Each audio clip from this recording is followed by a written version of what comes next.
എല്ലാവർക്കും നമസ്കാരം. ഫാംസമ്മിൽ 3 ദിവസത്തെ വർക്കുണ്ട്. കൂടുതൽ ക്ലീനിങ് ബേസ് ആയതുകൊണ്ട് തന്നെ ബാവയെയും കൂടെ കൂട്ടി. ആൾ ഇതുപോലത്തെ വർക്കുകളിൽ എക്സ്പേർട്ടാണ്.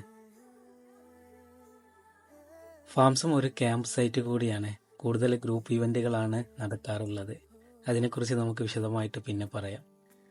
വീടിന് ചുറ്റും മരങ്ങൾ നിറഞ്ഞത് കൊണ്ട് തന്നെ ചപ്പ് ചവറുകൾ നിറയാൻ അധിക താമസം വേണ്ട. വന്ന പാടെ ഞാൻ കാടുവെട്ട് മെഷീൻ എടുത്ത് പുല്ല് കട്ട് ചെയ്യാൻ തുടങ്ങി. ബാവ റോഡിലുള്ള ചപ്പുകളൊക്കെ അടിച്ചു വരാനും.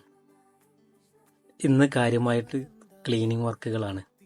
നാളെ തോട്ടത്തിലെ പണികളുമുണ്ട്. അതുകൊണ്ട് തന്നെ കുറച്ച് വളം തൊട്ടടുത്തുള്ള ബിജേട്ടൻ്റെ വീട്ടിൽ നിന്ന് സംഘടിപ്പിച്ചു.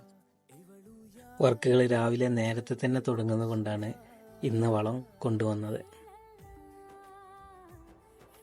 വൈകുന്നേരമായപ്പോൾ ഞങ്ങളുടെ വർക്കുകളൊക്കെ കഴിഞ്ഞ് ഇപ്പോൾ വീടും പരിസരവും റോഡും എല്ലാം വൃത്തിയായി. തോട്ടത്തിലെ വിശേഷങ്ങളുമായിട്ട് നാളെ കാണാം.